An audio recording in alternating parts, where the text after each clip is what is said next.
ओम शांति। आज हम बात करेंगे ब्रह्म तत्व के बारे में, पंचो तत्व के बारे में, दोनों में की समानता और दोनों में के अंतर के बारे में। मनुष्य का शरीर यह 5 तत्वों का पुतला है। इन 5 तत्वों के नाम हैं आकाश तत्व, पृथ्वी तत्व, जल तत्व, वायु तत्व और अग्नि तत्व। योग साधना में पुरुष, परमात्मा और प्रकृति का ज्ञान रहना बहुत ज़रूरी है। पुरुष माना आत्मा, प्रकृति यह 5 तत्वों से बनी हुई है। मनुष्य लोक को साकार लोक या कर्म क्षेत्र भी कहा जाता है। 5 तत्व यह प्रकृति के तत्व होते हैं और मनुष्य लोक में होते हैं। मनुष्य लोक में आकाश तत्व की अधिकता होती है और इस आकाश तत्व के अंश मात्र में मनुष्य सृष्टि होती है। तो मनुष्य लोक में प्रकृति के 5 तत्वों को पंच तत्व कहते हैं। परंतु परमात्मा यह परम धाम के निवासी है। परम धाम में एक ही तत्व व्यापक है, उसे ब्रह्म तत्व कहते हैं। ब्रह्म तत्व के अंश मात्र में मनुष्य आत्माएं मुक्ति की अवस्था में रहती है। पंच तत्व और ब्रह्म तत्व में समानता यह है कि दोनों अचेतन माना नॉन लिविंग है।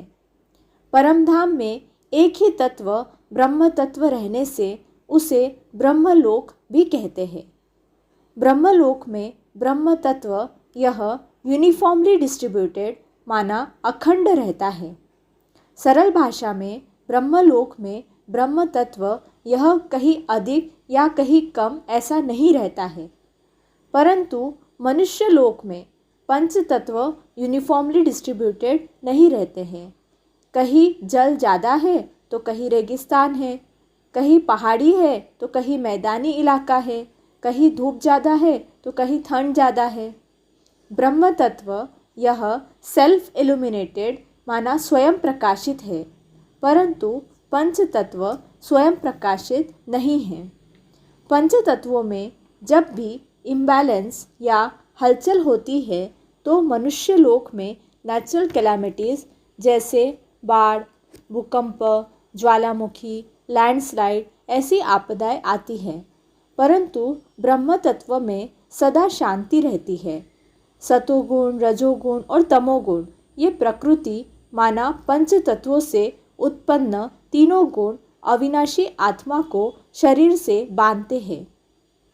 इसके विपरीत ब्रह्म तत्व यह सतोगुण, रजोगुण और तमोगुण इन 3 गुणों से न्यारा है। इसलिए ब्रह्म तत्व को परम तत्व या महातत्व भी कहते हैं।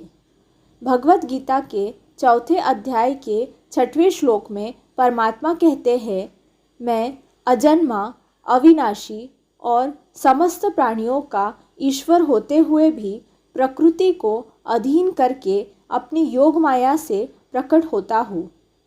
सरल भाषा में जब भी धर्म की ग्लानि और अधर्म की वृद्धि होती है तब परमात्मा पंच तत्वों को अधीन करके अपनी योग माया से प्रकट होते हैं। जबकि ब्रह्म तत्व यह परमात्मा का स्थायी निवास है। अनेक लोग आत्मा को आत्म तत्व और शिव परमात्मा को शिव तत्व कहते हैं, जो सही नहीं है, क्योंकि पंच तत्व या ब्रह्म तत्व दोनों भी अचेतन हैं, जबकि आत्मा और परमात्मा दोनों भी चैतन्य शक्तियाँ हैं। ब्रह्म यह एक अचेतन तत्व है और आत्माओं की रहने की जगह है। मनुष्य आत्माएं स्वतंत्र चैतन्य शक्तियाँ हैं, इसलिए मनुष्य आत्माएं ब्रह्म में कभी लीन नहीं होती। ओम शांति।